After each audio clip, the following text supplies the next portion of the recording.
Assalamualaikum warahmatullahi wabarakatuh dan salam sejahtera. Sungguh indah bunga kemboja ditanam orang di tepi halaman. Hati yang mulia tajuk cerita, mari bersama kita dengarkan. Hakim ialah seorang pelajar istimewa di dalam kelas 5 Mawar. Dia dilahirkan dengan kaki kiri yang tidak sempurna. Dia terpaksa menggunakan bantuan tongkat untuk berjalan. Dia tidak dapat bermain dan berlari seperti kanak-kanak yang lain. Namun begitu, Hakim tidak pernah menyesali keadaan dirinya.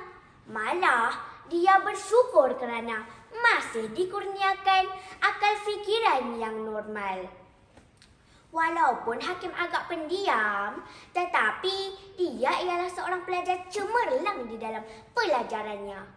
Dia sangat suka membantu pelajar-pelajar lain menyelesaikan masalah mata pelajaran yang tidak difahami.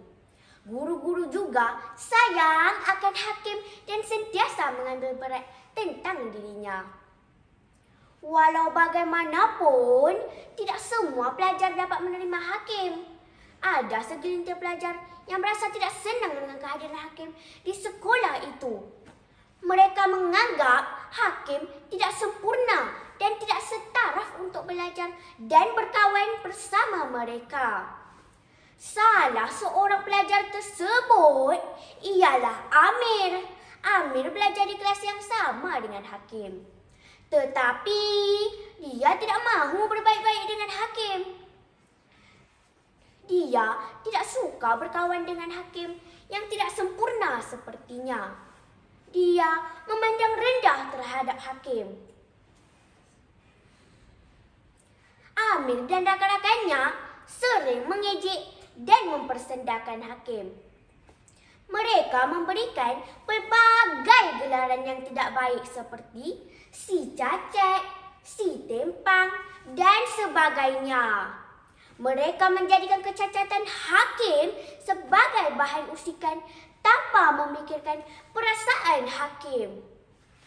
Kadang-kala Amir bertindak lebih jauh dengan menuduh Hakim melakukan kesalahan yang tidak dilakukannya. Amir juga menghasut pelajar-pelajar lain agar menyisihkan Hakim. Walaupun hatinya terluka, Hakim tetap bersabar dengan cemuhan dan ejekan Amir dan rakan-rakannya. Malah, apa yang dilaluinya itu menjadikan dia seorang yang tabah dan matang. Hakim menganggap semua yang dilaluinya itu adalah sebahagian daripada ujian Allah terhadap dirinya.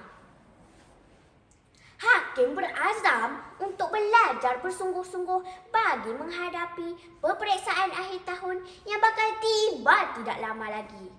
Dia mahu membuktikan kepada masyarakat bahawa dia juga boleh berjaya seperti pelajar-pelajar lain yang sempurna.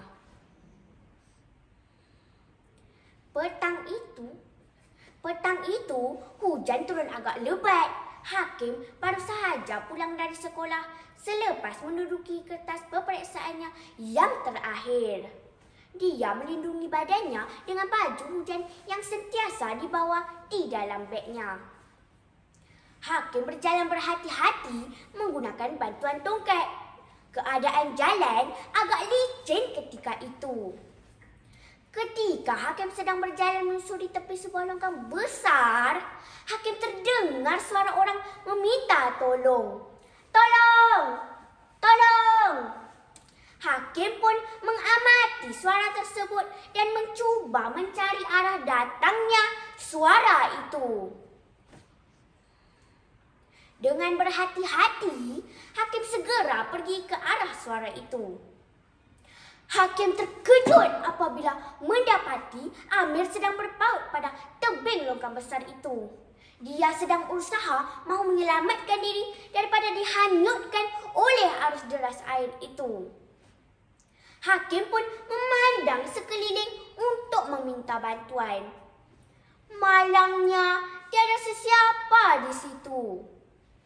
Semasa Hakim sedang memikirkan cara untuk menyelamatkan Amir, Hakim terpandang tongkatnya.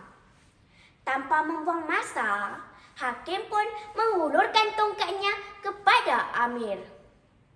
Dia menggunakan sepenuh tenaga untuk menarik Amir dari dalam longkang besar tersebut.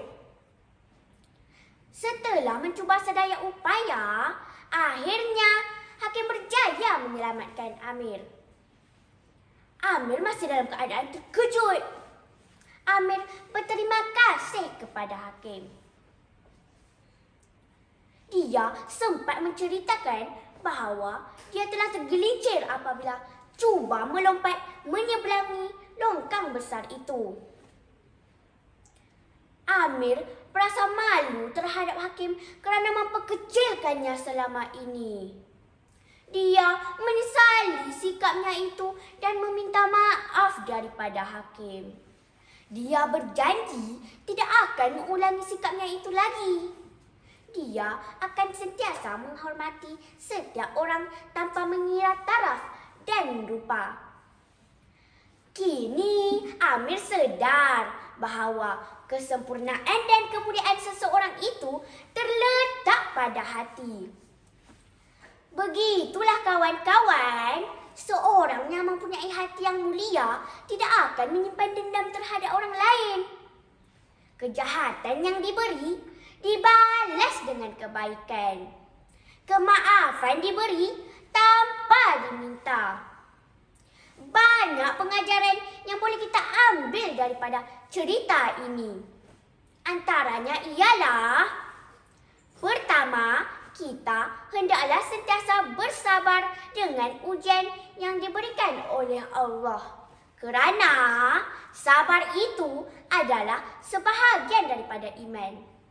Kedua, janganlah kita menghina dan memandang rendah terhadap orang yang tidak sempurna. Kerana segala kesempurnaan itu hanyalah milik Allah. Ketiga, kita hendaklah sentiasa memaafkan orang lain. Kerana itulah tanda kemuliaan hati dan ketinggian iman kita. Dari Rokan ke Indragiri, terlihat murai bertenggek di dahan. Ayo rakan, kita insafi. Segala kesempurnaan milik Tuhan.